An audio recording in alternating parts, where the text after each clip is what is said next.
We are Steve and Jill. Together, we've been buying and reselling land since the 90s. Our data-centric approach leaves our buyers asking, how can you sell it so cheap? Here on the Land Academy Show, We answer that and more. I'm Stephen Jack Butala. And I'm Jill DeWit, and this is the Land Academy Show. This is episode number 2059, and today we were talking about the importance of doing your own due diligence, let's say, instead of outsourcing it to a virtual assistant overseas. Here's what I think, and we'll get into it in a minute. There's all kinds of roadblocks, real specific ones in this career. And the ones that we don't like individually, due diligence seems to be a popular one. We try to figure out how to get someone else to do it. I think people are afraid of it, too. That's what I think. That's the bigger picture. So, and that's what I really want to hit home, that think about this. When you outsource your due diligence and you trust everything that a VA says because they filled in your checklist, that doesn't mean you should plop down your money because it's your money, by the way. It makes me a little bit nervous, but we can talk about that. Like, what are you guys talking about? I can even outsource this stuff? If you're saying that question, that's good. Outsourcing is an essential part of being successful with this and probably anything else this day and age. And so we'll talk about what I think is healthy outsourcing and what's probably avoidance here in a few minutes. There we go. This week, Jill and I are talking about the five of our most popular questions or topics that we've gotten after 10 years running Land Academy. I think I'm actually looking forward to this because what? I think it's 10 years? No. 10 more years? No. Oh, gosh. No, I'm not actually Just looking kidding. forward to that at all. I'm looking forward to talking Could you to imagine? Well, we're going to be like, I got to say this. We're 38 years of Land Academy, and we're going to be like, I don't know. I'm not even going to tell you how old we're going to be at that point. But go ahead. 38 years of Land Academy, you know what we would be saying? Yeah, you should probably send some more mail out. Right? Exactly. No, 38 years would be bad. That would be a good podcast series, though, by the way, if we did the questions that have not changed in 10 years of Land Academy. That would be cool because there's a lot of things that have not changed 1%. I think that some version of that this week's happening. So on Monday today, we're going to talk about doing your own due diligence instead of outsourcing it overseas. Tuesday, we're going to talk about does texting and emailing real estate sellers really work? Wednesday, how to end a listing agreement with the wrong real estate agent. Thursday, what's an acceptable HOA in your land acquisition? There's all different types of HOAs. It's too easy to just say, we don't buy HOA property. I think you might be missing some opportunity. And then Friday, we'll talk about the personality traits of successful land investors that Jill and I have seen over the last 10 years. And largely, this is in here this week because we just started Career Path, the fall/winter Career Path. And boy, everybody has a very consistent number of personality traits. And I think we actually, you and I share those Sure. for the most part. Each day on the show, we answer a question from our Land Academy member Discord forum and take a deep dive into a land-related topic by popular request. James wrote, so I started in the land business 2 years ago with a total of $15,000, looking to see if this idea of sending offers would work for me. For the month of November, I'm on pace to send out $15,000 and just mail. Kind of crazy, but if you rinse and repeat, the deals will keep coming. Isn't that great? Wow. I think this is just short of poetry. That's good. Well, it's funny too when you think about it, how your numbers change. What's a big deal to you at one point in your career or your life is like, it's like drinking water later on. And that, for me, I think about that in Career Path. Where we just got started and we have really just scratched the surface with everyone's goals and including financial goals. And it's amazing to me. Sometimes people are like, you want me to send out offers for what? On week 1, and by week 8, they're sending out mail for offers even more expensive than that. They're like, add a 0, no problem. I got this. I'll add another 0 if you want me to. It's funny. This ties directly into what we're going to talk about on Friday. Right smack directly into it. Yeah. And Friday's topic is personality traits. Mm-hmm. We get a ton of questions and always have or comments, let's say, that are the exact opposite of this. What James said here is, you guys told me to send out some mail and you told me how to do it. Yeah. And I did it and it worked. Mm-hmm. As simple as that. Yep. We spent a lot of time in Land Academy addressing things that are questions like, hey, have you guys ever considered texting and emailing? Mm-hmm. It's easier and it's cheaper. And I'm going to argue it's harder and it's harder. We'll talk about it tomorrow, but yeah.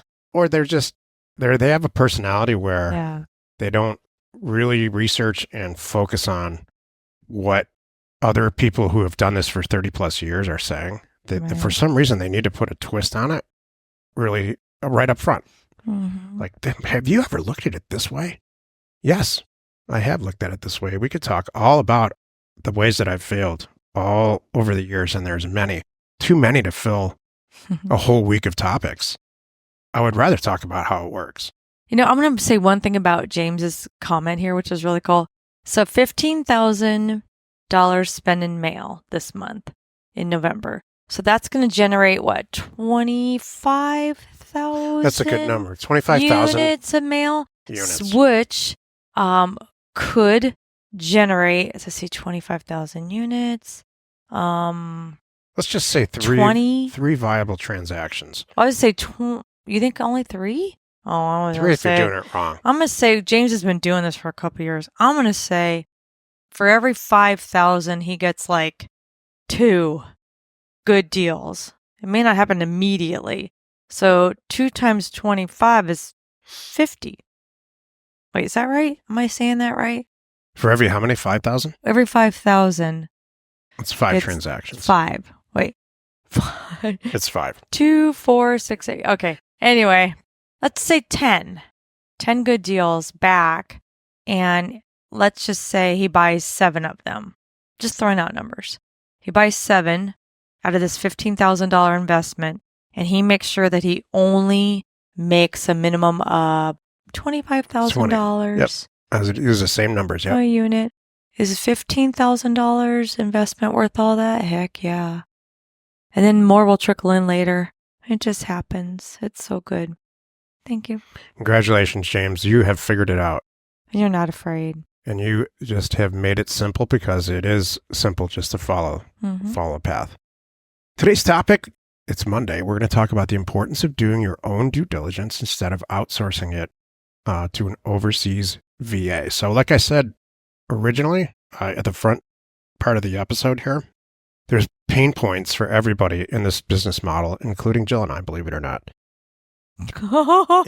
Sorry. Sorry. I'm so sorry. Can we talk about pain points for a moment? Sure. Okay. Our largest pain point is each other. Yeah. May or may not be working with your spouse. Yeah. Some days it's not. Some days it is. Oh, that was good. Sorry. Sometimes it's our staff. Some days it's weather problems. I don't know. But yeah. You know what it's never? What? Like hitting our financial goals. No. Isn't that interesting? That's true. Bank balance is not a pain point. That's good. I like this. So sorry, I just had to interject there because that was good. Here's how I define due diligence. And you're welcome to continue that theme throughout the episode of working with your spouse, because I'm not real happy about it right now either. Thanks. Everybody has a pain point in this journey through buying, getting leads to drive down your pipeline, closing the acquisition, and reselling it.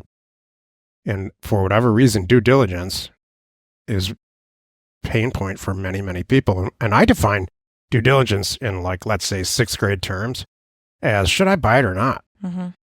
Is it priced right? I mean, I sent the mail out like Jack says to do it, and I priced it the way that he says to do it, but I don't really know for sure. How do I find out for sure if I should be doing this deal? What have I missed?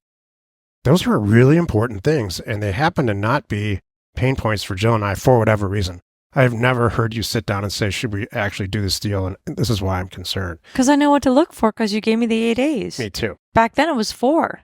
And now that is what it is. So due diligence is your checklist, however long it is, ours is 8, of the really important things you need to confirm before moving forward to purchase a property. And Here's why. That's it. And Jill's going to agree with this times 10, I'm sure of it. At the price where we buy properties, at what the end acquisition price involves me in the back of my head, consciously but mostly subconsciously saying, it doesn't matter if there's something crazy wrong with this. I still can get out of it because I'm buying it so cheap. We just did a deal last week, where there's 9 exits out of it. Mm-hmm. And the one that would maximize the most money, it was going to take the longest time, and it's okay. But if we get sick of it at some point, we can just liquidate it and still make a couple $100,000 or $100,000 or whatever it ends up being. Well, that's the whole Land Academy model. So here's the key, and we'll talk about the Philippines in a second. The key to due diligence is buying it so inexpensively that if it doesn't perk, you miss the there's not access to it, but I thought there was. All this, well, I bought it so inexpensively, I still can get out of it.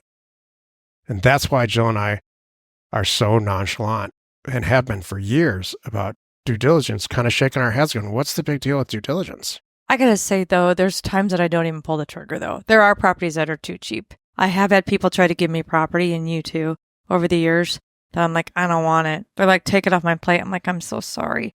That sub didn't work. Yeah, but that's not our product type. But I want to just point this out to everyone. It's not every property. It doesn't mean every single thing. Like, hey, that guy gave it to me for free. Great, now it's your problem.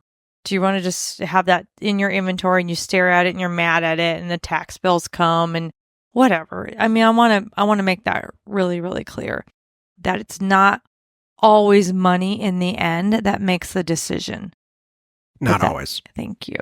There are product type. What she means is there's product types. They're usually desert squares. It's so over trafficked, and so there's too many of them, and it's just they've been beaten. The horse is dead. Yeah. Deming, New Mexico is a great example. That's one of the ones I was thinking There's of. properties in San Bernardino County and really far west Texas, like Culbertson County, that there's just no demand. There's no real natural supply and demand for it. But that's that's why you go through this whole due diligence checklist. Yeah. So can I interject here on due diligence? Okay. So I'm just making sure. I don't want to be a pain point. Trying to get to the topic, man. I am talking about the topic. So I don't want to be a pain point. I have so much to say about that sentence. Yeah. Pain, instead of thing 1 and thing 2, we're going to be pain point 1 and pain point 2. Which one is number 1? You. All right. Point 1. Okay. Exactly. So I think where Jack's going with this, he's trying to explain due diligence. So the mail goes out, it comes back. Look, it's just a natural thing. You want to outsource some of the things either because you're afraid of them or you don't have the time. Now, and so it's very easy to set up an Airtable base, which we have done. We give it free in Land Academy, and there's columns in there. Not kidding. All the 8 A's. You could, and I'm sure some people in Land Academy do, have VAs that they have access into their own, because it's your own unique little Airtable base, that I'm sure go in and fill in all those A's. Is there access? They probably put a check mark, yes or no. Is it affordable? They probably do some comps and put some comps in there. Are they alive? They probably do some little digging, make sure that the name of the seller, whatever it is. I'm sure that they have them do all this stuff for them and queue them up for them. So, and there's some of that I'm great with, like check the back taxes, no problem. Things that are just black and white facts. Exactly. Like access, waterfront, something like physical and legal access, and the things I just described. I'm totally peachy with that. But when it comes to even the affordable one, queuing up some comps for me is okay, but do they look at it the way I would have looked at it? It's almost like having an overseas VA to me is a little bit like artificial intelligence. There's some things I'm not comfortable with making decisions for me. Like I'm not going to pull up a VA or an AI tool right now and say, I have $1 million. Please go invest it and make the most return you can. Not doing that. I'm going to be involved in that. And it's kind of like the same thing. So I'm not going to give a VA or use a VA 100% in that way, no matter how smart they are, how long they've been with me, because it's my business. It's my company.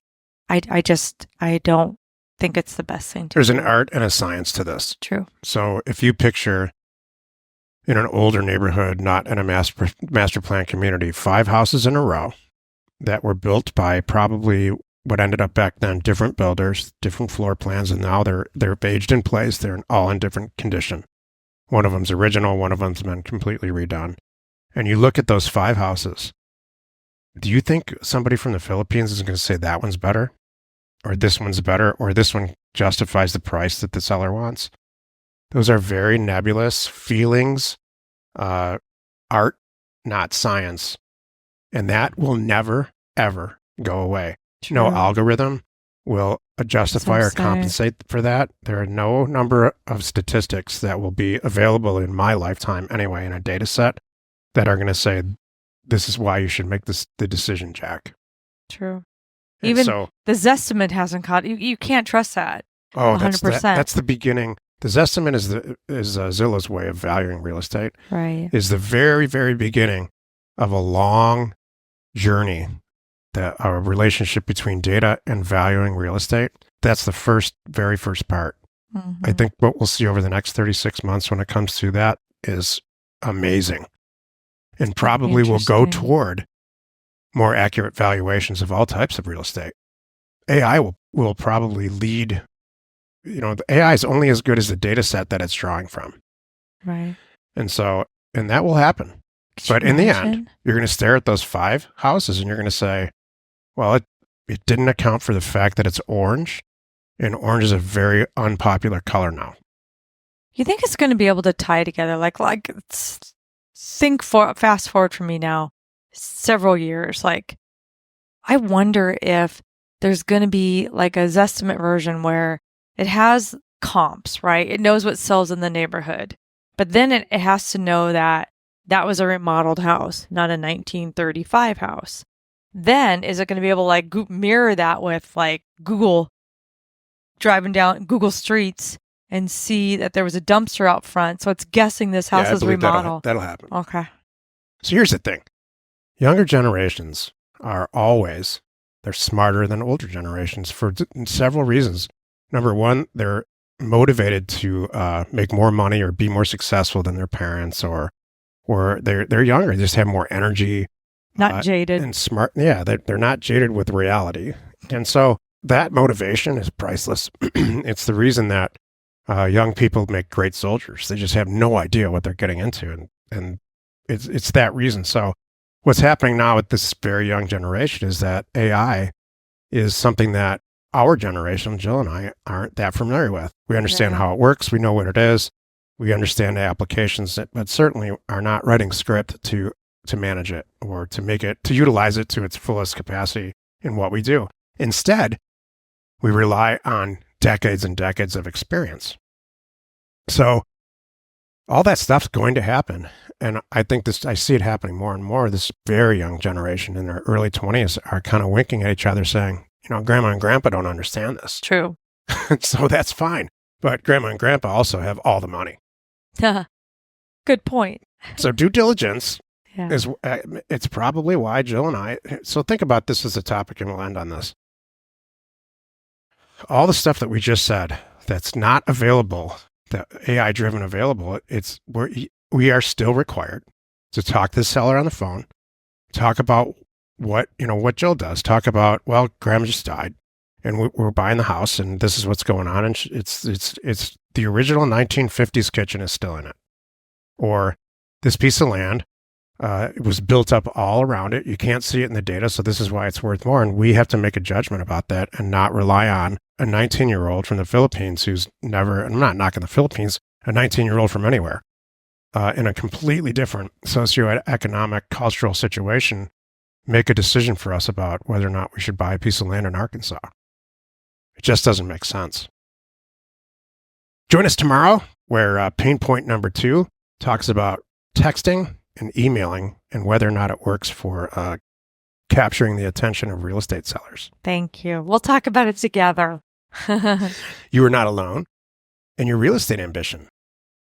We are Jack and Jill. Information And inspiration to buy undervalued property. We hope you find our content valuable and we appreciate your support. If you have not already, please check out our channel and hit the subscribe button. And your comments and suggestions help us to create the content you're here for. Hitting the like button helps to support our channel's algorithm and gauge your interest for future shows.